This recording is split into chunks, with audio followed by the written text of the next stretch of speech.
तर कलियुगामध्ये नामाचे प्रभावी साधन आहे. कलियुगा माझी करावे कीर्तन, तेने नारायण देईल भेटी. म्हणून कलियुगामध्ये नामाचे प्रभावी साधन मानलं जातं आणि ते कशालाही मंगल करतं. तसं तर शास्त्रामध्ये मंगलाचे 3 प्रकार सांगितलेले आहे. आता मला सांगा, खाली बसलेले मंडळी, ते 3 प्रकार कोणते? वस्तू निर्देश रूप मंगल, नमस्कार रूप मंगल आणि आशीर्वाद रूप मंगल. तर वस्तू निर्देश रूप मंगल बघायचं ठरलं तर वस्तू निर्देश रूप मंगल म्हणजे काय? तर लक्ष देऊन ऐका.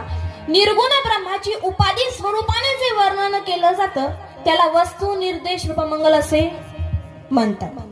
आणि नमस्कार रूप मंगल बघायचं ठरलं तर आपल्यापेक्षा श्रेष्ठ व्यक्ती, देव, देवी, देवता, माता, पिता व गुरु यांना आपण काय करतो तर नमस्कार करतो.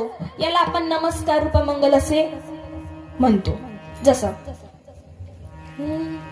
वसुदेव सुतं देवं कंस चाणूरमर्दनं देवकी परमानंदं कृष्णं वंदे जगद्गुरु.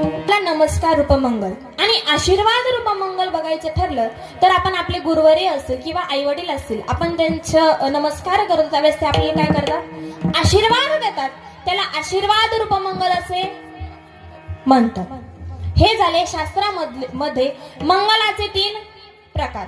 म्हणून देवाचं नाव मंगल आहे आणि पवित्र सुद्धा आहे. तुम्ही म्हणशाल कसं? तर विष्णू सहस्रनामामध्ये सुंदर वर्णन आलेलं आहे. पवित्राणां पवित्रं यो मंगलानां च मंगलम् देवतं दैवतानां च भूतानां योगयः पिता.